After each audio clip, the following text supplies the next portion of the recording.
কাঁঠালের এই তরকারিটা যে এখনো খায়নি আমার তো মনে হয় তার জীবনটা পুরোই লস। একে তো আবার আমাদের অঞ্চলে গরিবের গাছপাঠাও বলে। গরিবের গাছপাঠা বলার অবশ্য অনেক কারণও রয়েছে, যে খেয়েছে সেই একমাত্র বলতে পারবে। যাই হোক, ভেবে এসেছিলাম গ্রামের বাড়িতে গিয়ে কাঁঠালের তরকারি খেতে হবে, না হলে বড় একটা মিস হয়ে যাবে। এবছরে কেন জানি না কাঁঠালগুলো সেরকম একটা বড় হয়নি, খুঁজতে খুঁজতে একটা ভালো কাঁঠাল পেয়ে গেছি, সেটাই এখন পেড়ে নিচ্ছি। কাঁঠাল কাটার আগে আমি ভালো করে হাতে আর বটিতে তেল মেখে নিচ্ছি, যাতে কাঁঠালের আঠাগুলো উঠাতে সহজ হয়। কাঁঠালের তরকারিতেও খেতে বেশ মজাই লাগে। এই কাঁঠালের আঠা উঠাতে গেলেই বেশ ঝামেলায় পড়তে হয়, সহজে উঠতে চায় না। কথায় আছে না, বিরিতি কাঁঠালের আটা লাগলে পরে ছাড়ে না। আমি হচ্ছে এভাবে কাঁঠালটাকে ভালো করে কেটে ভেতরের অংশটা ফেলে দিয়ে কাঁঠালটাকে ডুমো ডুমো করে কেটে কেটে নিচ্ছি। আপনারা কে কে কাঁঠালের তরকারি খেতে পছন্দ করেন অবশ্যই কিন্তু কমেন্টে জানাতে ভুলবেন না। আর কাঁঠালটা অনেকটাই কচি ছিল, আর এরকম কাঁঠাল খেতেই কিন্তু বেশ মজা লাগে। একটা কড়াইয়ের মধ্যে জল গরম দিয়ে দিয়েছি, এখন ধুয়ে রাখা কাঁঠালগুলো দিয়ে একটু লবণ হলুদ দিয়ে সেটাকে ভালো করে ভাপিয়ে নেব।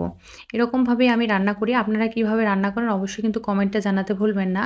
আমি শুধুমাত্র কাঁঠাল রান্না করব, এখানে হচ্ছে অনেকেই আবার মাংস দিয়ে রান্না করে, কেউ চিংড়ি দিয়ে রান্না করে। আমি এমনিতেই রান্না করব। এভাবে রান্না করলেও বেশ মজা হয়। আপনারা চাইলে চিংড়ি বা মাংস দিয়েও রান্না করে খেতে পারেন। এখন কড়াইটা পরিষ্কার করে নিয়ে আমি হচ্ছে এর মধ্যে তেল দিয়ে দিয়েছি। গরম তেলের মধ্যে একটু জিরে ফোড়ন, তেজপাতা আর পেঁয়াজ কুচি দিয়ে ভেজে নিচ্ছি, আর একটা টমেটো কুচি করে দিয়ে দিয়েছি।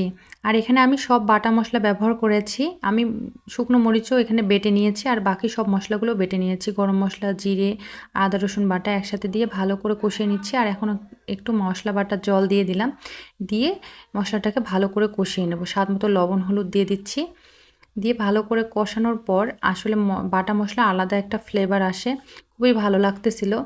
আর আমার মনে হচ্ছিল যে কখন রান্নাটা হবে আর কখন খাবো। এখানে আমি হচ্ছে দিয়ে দিয়েছি দেশি আলু, তাই আলুগুলোকে আমি ফালি করিনি, জাস্ট ছিলিয়ে গোটা গোটায় রেখে দিয়েছি। বাড়িতে বড় বড় আলু ছিল না, তাই ভাবলাম যে দেশি আলু দিয়ে দিই। আর জল ঝরিয়ে রেখেছিলাম কাঁঠাল, ভাপিয়ে রাখা কাঁঠালগুলো, সেগুলো দিয়ে ভালো করে কষিয়ে নেব। কষিয়ে নেওয়ার পরে এর মধ্যে একটু হচ্ছে জল দিব, যাতে আলুটা সেদ্ধ হয়ে যায় এবং যতটুকু কাঁঠাল আর কি সেদ্ধ হয়নি সেটুকু যেন সেদ্ধ হয়ে যায়। অনেকক্ষণ ধরে কিন্তু কষাতে হবে, তারপরে জল দিতে হবে, কেননা এটা মাংসের মতো প্রসেস করে রান্না করতে হয়, তাই খেতেও মাংসের মতো হয় আর কি। এই তো আমি এই পর্যায়ে জল দিয়ে দিয়েছি, দিয়ে এখন ঢেকে দেবো যাতে আলুটা আমার ভালো করে সেদ্ধ হয়ে যায়। এই তো জলটা শুকিয়ে এসেছে, আর একটু কষিয়ে নিচ্ছি। এখন আমার সব সেদ্ধ হয়ে গেছে, এখন জাস্ট আর একটু জল দিয়ে আমি জলটা যখন কমে আসবে মাখা মাখা করে রান্না করব। এভাবেই রান্না করলে রেডি হয়ে যাবে আমার মজাদার কাঁঠালের তরকারি।